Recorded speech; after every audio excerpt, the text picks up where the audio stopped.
It begins not with thunder, but with silence. A silence so vast it swallowed the forum whole.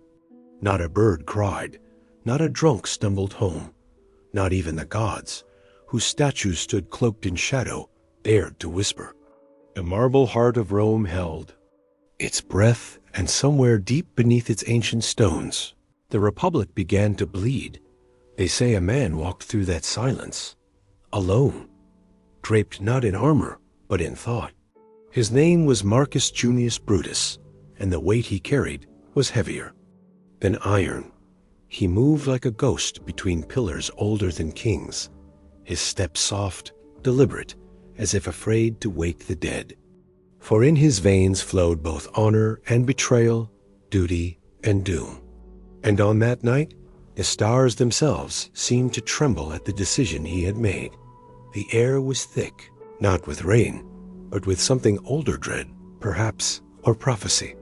Rome had known tyrants before, kings who clawed at power like wolves at meat, but never one like Julius Caesar beloved, brilliant, crowned by the people, crowned by victories, crowned by ambition that knew no ceiling.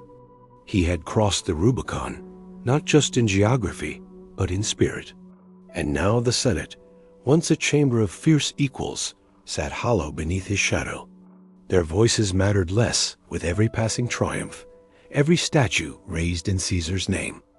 The Republic Eternal Rome's sacred order was crumbling, not from war, but from applause.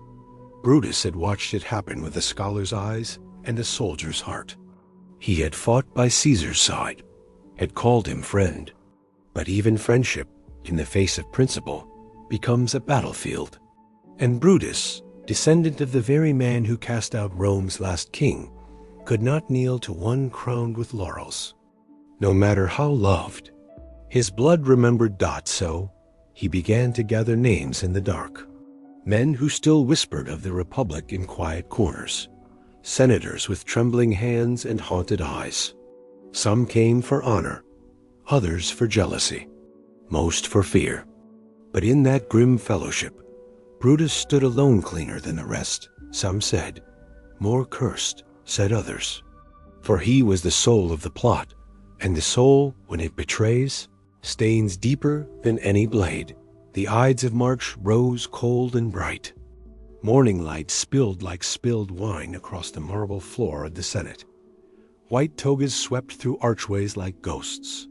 There was no storm, no omen too loud. Only the soft creak of sandals, the rustle of papyrus, and behind it all, the faint scent of iron in the air. Caesar entered unguarded. He laughed as he walked, as he always did, like a man who had already won the game. He knew of rumors, warnings, had reached his ears like smoke. But what is a lion to the cries of sheep? He had grown beyond fear, beyond men. Or so he thought Dot, and then began Dot. It wasn't a battle. Not in the way Rome had known. No horns, no charge, no glorious banners. Just a circle closing in silence. One knife, then another, and another. Not from foreign assassins or howling barbarians, but from his own, from those who had once feasted at his table, laughed at his jokes, sworn oaths over his victories. And then came Brutus. They say Caesar turned, that he saw his friend his son in all, but name raised the dagger. They say he whispered, "Et tu, Brute?" as the blade kissed his flesh. But who can know what passes between gods and traitors in their final breath? What followed was not relief nor celebration, but stillness. The Republic had not been saved. It had been broken again.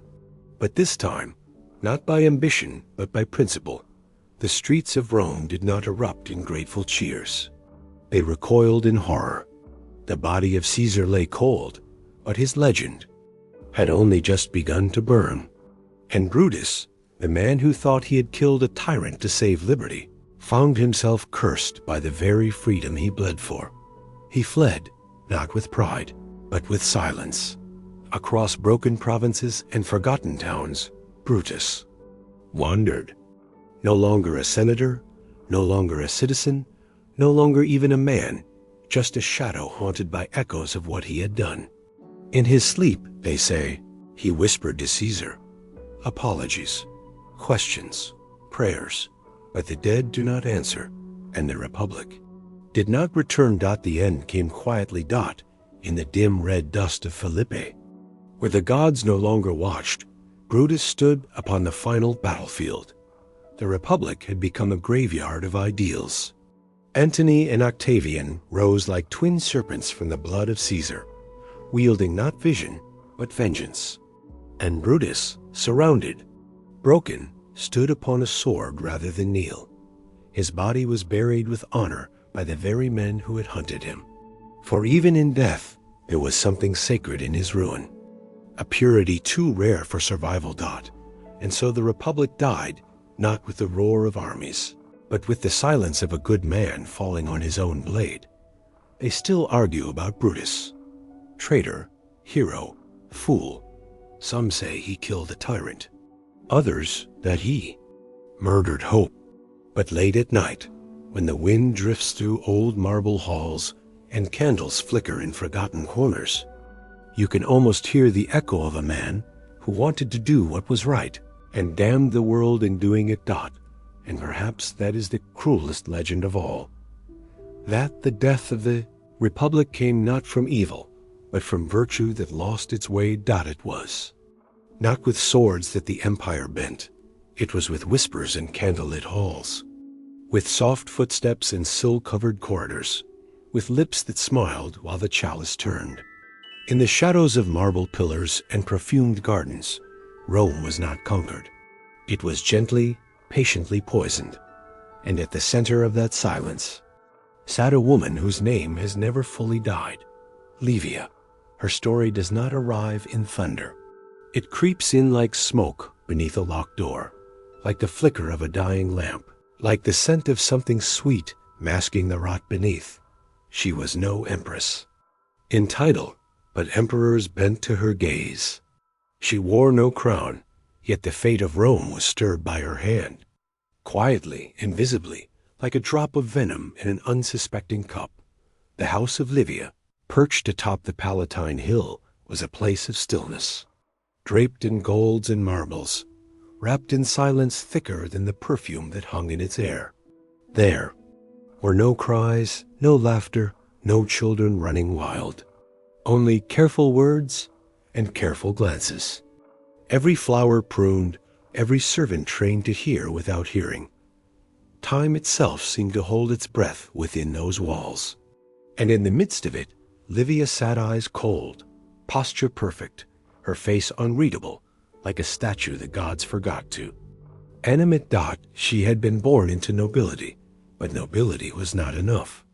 She watched the Republic crumble, not in chaos, but in applause, as Augustus rose to power with a boy's charm and a serpent's patience. Livia did not chase power the way men did. She studied it, she measured it, she mastered the art of waiting. They say she loved him, Augustus, the man who would become the first emperor. But love in Rome was never clean. It was a battlefield of alliances and ambitions. She became his wife, his confidant, his most trusted shadow. And in that role, she did not raise her voice. She raised her sons, one by one, each a chess piece, in a game that would span decades. Drusus, the bold one, fell from his horse. Accident, they claimed. Then Gaius and Lucius, heirs of Augustus, plucked from life like roses before the bloom. Illness, of course. And Agrippa Postumus exiled, then strangled in silence on the island to which he was banished. Coincidence, misfortune, the gods, perhaps, had grown cruel, but in the corners of Rome and the hushed voices of those who lived too long, the tale was different. They spoke of Livia's hand, not in open acts, but in the absence of others, the way she outlived them, the way her son Tiberius slowly rose as every other path to the throne seemed to vanish. A goblet here, a feast there, a bowl of figs left on Augustus's bedside, ripe, glistening, innocent. The last thing he ever touched, he died in her arms. Say his last words were tender, but death has no tongue, and truth no scribe. Only Livia knew what passed between them in that final moment, whether it was love, or relief, or triumph. And Tiberius, her son, took the throne not as a hero, but as a ghost. He ruled with shadows behind his eyes, with fear, with silence, as if haunted not just by what had been done, but by who had done it. Livia, still alive, still, watching, did not step aside. Even as mother to an emperor, she remained the quiet heart of the palace, unmoved, eternal dot, but power, like poison, has a strange way of turning back on those who wield it. Tiberius began to hate her. The same hand that had lifted him now felt like a chain around his neck. He withdrew to Capri, to his caves of pleasure and torment, leaving Rome to rot beneath the weight of its own rumors. Livia remained in the capital, powerful still but alone. She died, not with glory, but with a whisper. Her name, though carved in stone, was not placed among the gods by her son. No divine honors, no triumphal arch, just silence. Even in death, she remained exactly what she had always been feared, respected, unknown. And yet, the story did not die with her dot. It bled through generations like a slow, sweet poison, through Caligula's madness, through Nero's fire, through the ashes of emperors who rose and fell like waves, crashing on the shore of a blood-stained sea. And still her name lingered, in scrolls, in gossip, in the uneasy pause of historians who wrote of her with ink that seemed to hesitate. Because, what if it was true? What if the fig was poisoned? What if the soft, polished hand that stroked Augustus's hair in his final breath had also signed his death warrant? What if Rome so grand, so brutal, so vast had been shaped not by swords, but by a mother's quiet hunger? There are no answers now, only shadows on stone, only the empty halls of the Palatine, where wind moves through the ruins like a ghost. They say you can still hear her steps if you listen past midnight, still feel her presence in the folds of red silk left to rot beneath the sun, still taste the faint bitterness of her wine, sweetened with herbs no longer named. Livia did not roar dot, she did not rule from a throne of skulls, but the gods, it seems, made room for her in the silence between empires. And in that silence, she waits. Still, the stars over the Rhine flickered like dying embers, half swallowed by fog and distant thunder. Beneath them, in a tent stitched with the weight of command, a man wrote his final letter. The ink trembled on the page not from fear, but from the fever already crawling beneath his skin. His name was Germanicus, a name the soldiers whispered. Like a prayer, a name Rome once believed could not die dot, and yet, as the winds howled like wolves beyond the canvas walls, death was already at his throat. Germanicus was not born a god, but Rome treated him like one. Grandson of Mark Antony, adopted by Tiberius, heir to an empire that once crowned its dead with laurel and madness. He walked with a noble grace, fought with fire in his veins, and loved not just by duty, but by soul. The legions adored him not with fear, but with aching loyalty. He bled beside them, wept with them, buried their bones with his own hands beneath cold Germanic soil. And when the Rhine froze, it was Germanicus who led them across, not with cruelty, but with courage. He had Rome in his blood, but it was his heart that made him dangerous. The empire had grown tired of monsters. Augustus had played the god, and Tiberius, his shadowed son, ruled like a phantom behind veils and whispers. Germanicus, bright as Apollo, was too alive, too beloved, too clean. And in Rome, the clean do not survive. He had been sent east. A command, they called it. A reward. But all rewards come wrapped in expectations, and all roads east carry whispers. Syria, warm and golden, held him like a cradle one that rocked slowly toward the grave. It began quietly. A sudden illness, a strange taste in the water, the slow blackening of skin, the falling of hair, and the eyes haunted, hollow, knowing. He told his wife, Agrippina, that something was wrong, that he felt eyes on him, and his tent no longer felt like his own, that the governor of Syria, Gnaeus Calpurnius Piso, smiled too often, bowed too deeply. And soon, too soon, Germanicus lay in bed, his hands shaking like old parchment in the wind. Outside, the sky turned copper, and the air was thick with dust. Brought him a meal. Figs, bread, wine. He touched none of it. Instead, he called for parchment, for wax, for the last letter he would ever write. In it, he named his enemy. He did not write in riddle. He did not cloak his words. He accused Piso, poison, treachery, betrayal, and behind Piso's face, a deeper shadow one that stretched across oceans and thrones and into the emperor's marble palace. Tiberius.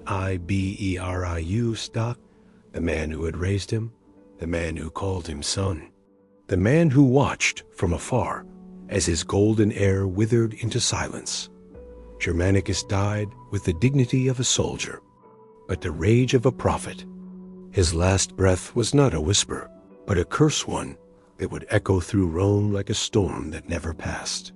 His wife carried his ashes home across seas that wept, across roads lined with the frozen stares of those who dared not speak. She rode not as a widow, but as a thundercloud dragging grief behind her like a funeral banner. And when she arrived in Rome, the people poured into the streets not with joy, but with sorrow sharpened into fury. Women tore their garments. Men wept like children. Soldiers knelt. And children too young to understand stood in silence, clutching the hems of mourning mothers. The urn was raised. The sky grew dark, and the name Germanicus became more dangerous in death than it had ever been in life. Rome wanted justice, but justice in the hands of emperors turns to smoke. Tiberius said little, too little. He ordered a trial. He let Piso return to defend himself, but the whispers never stopped, that the poison had been brewed in the dark corners of imperial rooms, that Germanicus had become too loved, that Rome could not serve two sons. Piso stood in court, pale as ash, defiant, but the eyes of the people burned through him. His words melted beneath the heat of 1,000 silent accusations. And before the sentence could fall, he slit his own throat, painting the stone floor red like a signature no one wanted to claim. But blood never ends stories in Rome. It only deepens them. Tiberius, cloaked in dignity, said nothing. He gave no tears, no fire, no justice, only silence. And the people, watching from the shadows of arches and temples, began to see what had always been hidden. The emperor's shadow did not fall behind him. It walked ahead. Years passed. But Germanicus never truly died. His name became a warning. His face, carved into statues, haunted the Forum. His children grew beneath the heavy gaze of the Senate, one by one devoured by suspicion, exile, or worse. One would become Caligula. Another would bear children that bore the madness of survival. And yet even now, when the moon strikes the broken stones of Rome just right, and the wind howls through ruins where once command tents stood, you can feel Germanicus, that the man who might have saved the empire, not with cruelty, but with conviction. The man who died not because he failed, but because he was too loved to be allowed to live. They tried to bury him in sand, in silence, in forgetfulness. But Rome remembers, not through records, not through monuments, but through the ache of a name, whispered in the dark, like a song that never found its end. The wind over the Tiber carried whispers that night low, breathless voices gliding through the marble corridors like smoke. Rome itself seemed to shiver, not from cold, but from something older, more ancient. Dread, the kind that settles in your bones before the blade ever touches your throat. In the Palatine shadows, beneath frescoes of gods, long dead concealings. Too tall for men to reach, a name was being erased. Letter by letter, carved from the stone, scratched from the scrolls. The name was Sejanus. And though his body would soon hang in ruin, his ghost had already begun to move. He had once stood just behind the emperor, beside, not beneath, behind. Close enough to whisper into his ear, close enough to taste the blood before it hit the floor. Lucius Aelius Sejanus was not born into power. He rose through the silence, through patience, loyalty, and the precise timing of obedience. A man without nobility, without divine ancestry, who nonetheless learned to hold the empires. Pulse in his palm. He was Praetorian prefect, commander of the guards who guarded nothing but ambition. When he walked, senators bowed. When he spoke, provinces listened. And when he smiled, men disappeared. It began slowly. First, he made himself necessary. 2. Tiberius, who grew older, more reclusive, more afraid. Rome's second emperor had retreated into the folds of paranoia and silence. And in that growing silence, Sejanus made himself a voice, a friend, a son, a shadow. Then came the marriages, the deaths, the promotions that felt like poison in golden goblets. Germanicus, beloved heir of Rome, was gone. Drusus, Tiberius's son, gone too, breathless beneath a pillow, some said, with Sejanus watching from the doorway. Widow to one, Sejanus sought the hand of another Livilla, mother of imperial blood. Not out of love, but proximity to the throne. And through it all, Tiberius drifted away. He left Rome behind and withdrew to the island of Capri, where cliffs fall into the sea like the edge of the world itself. There, in caverns of wine and pleasure, he became a ghost emperor watching, hearing, calculating, while the Senate bowed to Sejanus, and Rome bent around him like a ring around a finger. But ambition sharpens itself too often, and in sharpening, cuts too deep. There was a moment, a silence, a slowness in the breath of Rome, when Sejanus believed he had it all, that the purple robe was only months away, that the gods, indifferent as they were, had chosen him. And then the letters came. Tiberius, always silent, had begun to write. One arrived at the Senate wrapped in wax, trembling with imperial authority. It praised Sejanus, lavishly, too lavishly, the kind of praise that tastes like rot, the kind that masks a funeral in perfume. Senators read it aloud with smiles that didn't reach their eyes. Something was wrong. The words were too clean. The next letter came days later. Short, precise. Final. It stripped Sejanus of all power. By sunset, he stood in chains. No trial, no defense, only disbelief. The man who had ruled Rome without a throne was dragged from the Senate like a drunk from a banquet. His guards turned on him. His allies vanished. His name was spat upon, his statues shattered. By nightfall, he was hanging from the Gemonian stairs, his body swinging over the stones like a cursed bell. But this is not where the story ends. This is where it begins. Because Sejanus had always known the tides. He had studied the pulse of emperors, the breath of crowds. He knew that power did not live in the crown, but in memory. And so he played a final trick. Before his fall, he had buried letters across Rome, secrets, names, accounts, whispers that would slither into ears long after his bones were dust. He had prepared for betrayal, not just by Tiberius, but by everyone. The executions began. Senators, friends, family, one by one, they were pulled into the spiral of his fall. Not because they were loyal to him, but because he had ensured they appeared to be. In his final months, he had planted correspondence, forged conversations, promised alliances he never meant to keep. And when he fell, he dragged dozens with him, not from vengeance, but design. Tiberius, safe on Capri, became a prisoner of shadows. Every face he saw reminded him of Sejanus. Every voice echoed with conspiracy. The emperor trusted no one. Not his guard, not his family, not even his own mind. And in the silence of the palace, he began to wonder, had Sejanus truly died? Not the body, but the man, the idea, the echo. Because when Rome fears your ghost more than it ever feared your life, you have not truly perished. And in this, Sejanus won. His name became a word that made palaces tremble. No monument bears his face, no scroll records his virtues.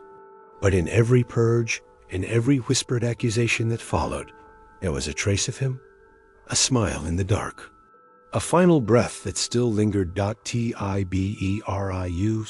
would die years later not as a lion, but as a man devoured by his own doubt, alone, surrounded by statues that did not speak. And still, Sejanus walked through his mind like a shadow that refused to fade.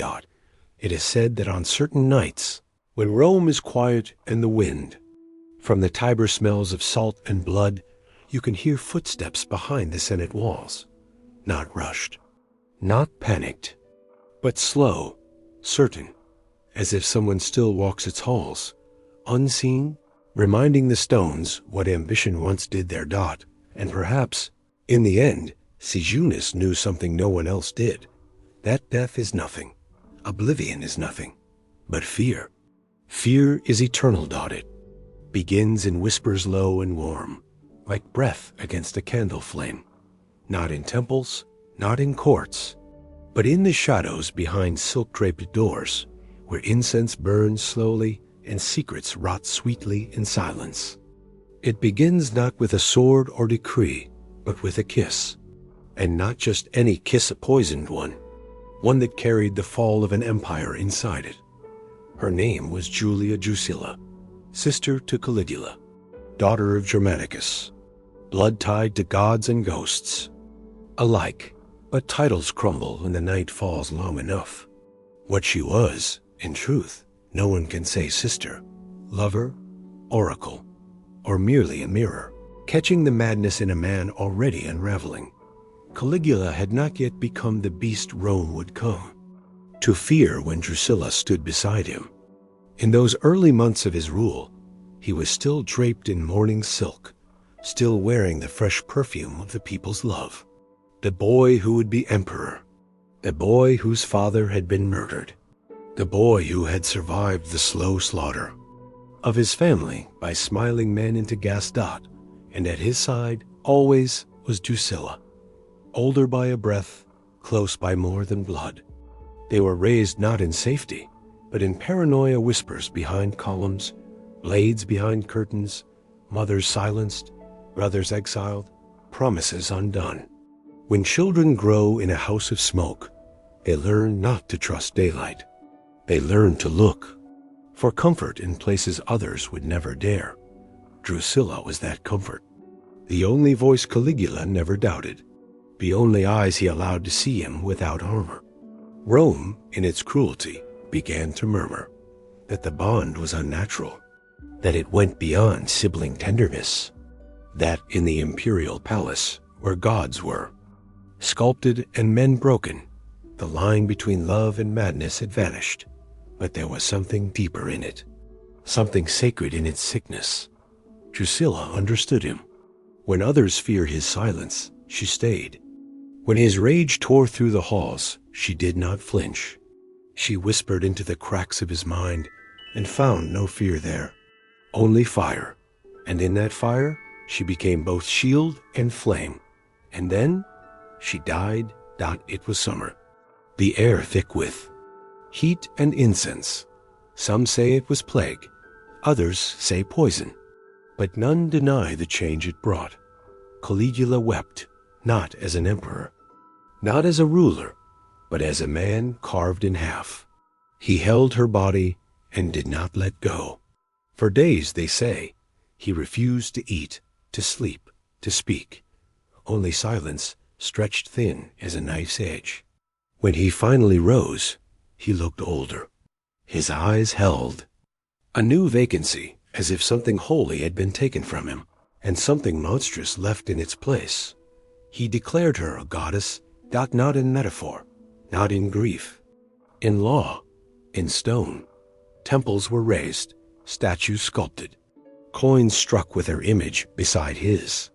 She, who had once whispered in shadows, now loomed over the empire in marble. And yet even that was not enough. He began to speak to her, out loud, in the Senate, at banquets, at night, wandering barefoot through the palace halls, her name on his lips like a prayer, too long repeated. He called her his wife, his mother, his God. He built her a temple with a bed in its center, and some say he slept there, waiting for her voice to return in dreams. But the dead do not whisper back, and when they do, it is never kindness they bring. Caligula's mind, already cracked by loss, now shattered. His cruelty bloomed like a flower fed on blood.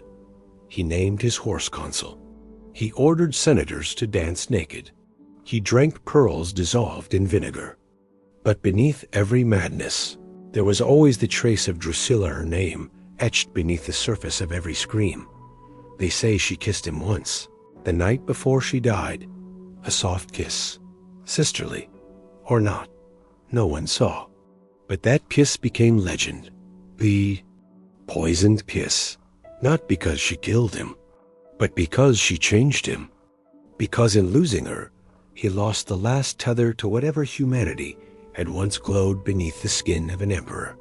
Whether it was grief or guilt, incest or innocence, we will never know. But the kiss remained, a ghost on his lips, years later. As the knives came for him, Caligula was still calling her name, not in fear, but in longing. His own guards carved him open on the marble floor, and he died staring upward, as if waiting to see her again in the candlelight of the afterlife. Perhaps he did, for empires do not truly die in fire or famine.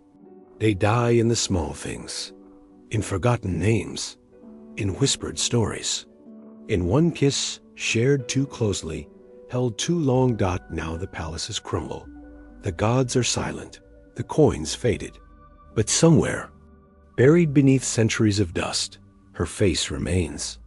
Etched in stone, lips soft, eyes closed. Still kissing, still haunting. And when the wind slips through broken archways, and the moon touches the old stones just right, it is said you can still feel her breath. Sweet, cold, eternal. The kiss that poisoned Rome. It began in the night. Not with a scream, but with the soft crackle of heat licking dry wood, somewhere in the tangled belly of the city. A whisper of fire, tucked in the dark corners of the Circus Maximus, where shadows moved freely and the moon could not see. The people of Rome slept. Beneath thatched rooftops, their breath slow, their dreams full of bread and prayers. And while they slept, the city began to glow. A glow that turned quickly into a blaze. The wind picked up, cruel and eager, and the fire moved like a god unchained. Through narrow alleys, across oil-soaked stalls, past cloth-draped doorways that collapsed into themselves like dying lungs. It leapt from home to home, devouring stone, timber, flesh. It sang in the language of ruin. By morning, the sky over Rome was not blue. It was black. Ash rained down on temples and taverns alike. Marble, cracked, statues bled soot. The Tiber ran dark with smoke, and the cries of the dying rose like a hymn no god wanted to hear. 11 of Rome's 14 districts fell to it. Only smoldering skeletons remained, arches charred, floors caved in, voices gone, and in the heart of this apocalypse stood the Emperor. Nero, the boy king with a poet's tongue and a tyrant's temper. The actor prince who longed not for war, but for applause. They say he stood on a rooftop, cloaked in white robes, strumming his lyre as the city burned, singing the sack of Troy, a tragedy for a world on fire. But that is the version given to, used by those who hated him. What truly happened is harder to name, for fire makes all things unclear.